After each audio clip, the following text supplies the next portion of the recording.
আপনি যে কথাগুলো বলছেন এগুলো পত্রিকায় অনেকবার এসেছে, হয়তো আপনার মুখে শুনে আপনি হয়তো বলেননি লিখতে, কিন্তু লিখে ফেলেছে, অনেকে বলে ফেলেছে।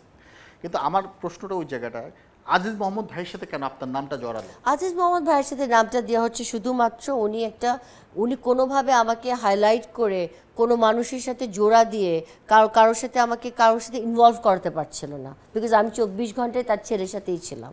আমি তার ছেলের সাথেই ছিলাম এবং সবাই আমাকে দেখেছে।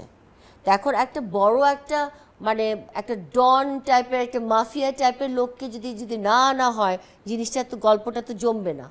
ধরেন যে গল্পটা এরকম ছিল, আমি একটু ছোট করে বলি, আমি যতটুকু শোনা আর কি।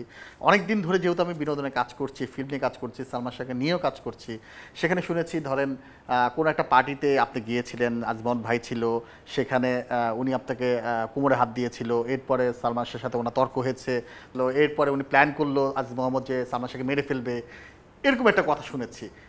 এটাকে একদমই মন গড়া? একদমই মন গড়া। এটা যদি সত্যি থাকে, এটা যদি কোনো সত্যতা থাকে এই গল্পের, এটা কোনোদিনও ধামাচাপা দেওয়া যাবে না।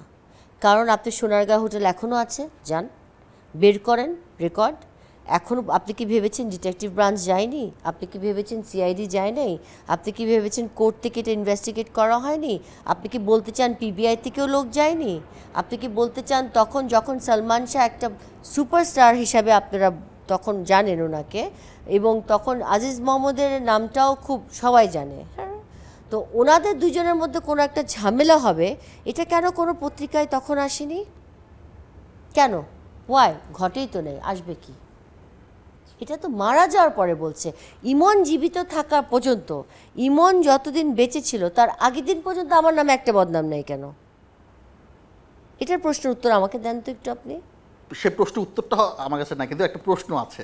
সেটা হচ্ছে নীলা যদি যখনই কথা হয় প্রায় বলতেন সালমান শাহ মারা যাওয়ার পরে কেন তার বন্ধুকে আপনি বিয়ে করলেন? এটা কেমন কথা? আমি সালমান শাহ মারা যাওয়ার পরে উনি, if I am not wrong, আপনি যদি রেডিও এফএমে যান, আপনি এখনও আপনি এই রেকর্ডটা পাবেন। উনি বলেছেন যে সামিরা আমাকে না বলে কেন চলে গেল, ওর বাবা কেন আমার থেকে ওকে নিয়ে চলে গেল, ওকে তো আমি শাহরানের সাথে বিয়ে দিতে পারতাম।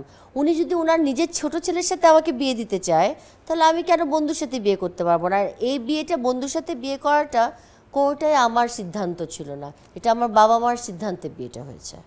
আচ্ছা। It was an arranged marriage, it was not a love marriage.